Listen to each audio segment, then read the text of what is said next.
그 50억은 뇌물이 맞고, 네. 그거는 아들이 독립생계를 유지하기 때문에 아들 준 돈이니까 아버지는 책임이 없다. 아니, 아버지 보고 50억을 줬는데 무슨 아들이 아버지가 책임 없어. 그 아들 보고 준 게 아니라 아버지 보고 준 건데. 그럼 저걸 무죄 받으면 안 되지. 아니, 라면 하나 훔쳐간 놈도 지역 주는 판인데 50억을 받아 먹었는데 그걸 무죄를 줘. 말이 안 되지, 저거는. 조건이야말로 50억 뇌물 사건을 무죄한 조건이야말로 특검해야 돼. 저도 이재호 고모님 말씀이 아주 전적으로 같은데요. 진짜 분노를 느낍니다. 50억이 예삿돈이 아니잖아요.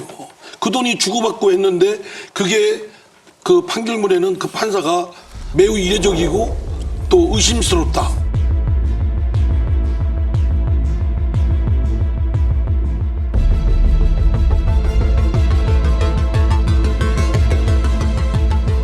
그럼 의심해야죠.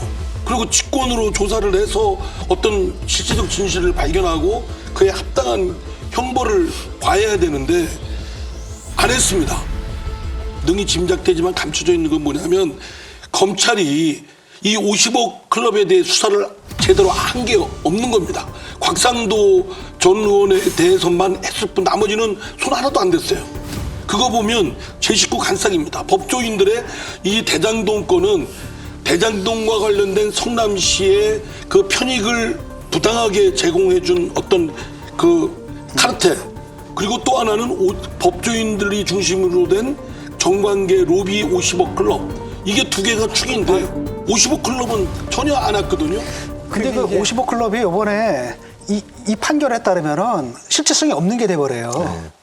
실체성이 없는 게 돼버리거든요. 그러니까 김만배가 그런 말 한 것은 인정된다. 증거로 인정됐는데 하지만 그 말은 진심이 아니라 뻥튀기인 거다.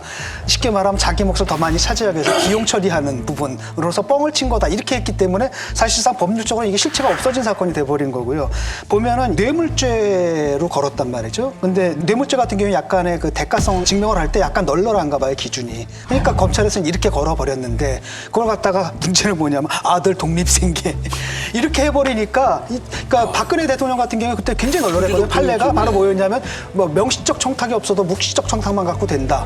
그다음에 50억을 줬단 말이죠. 뭘 보고 줬냐면 이분이 민정수석이었단 말이죠. 그러니까 이게 어떤 특정한 사업이다라기보다도 어떤 사건이 터질 경우 네가 막아달라라는 아주 포괄적인 청탁이 이루어진 거란 말이죠.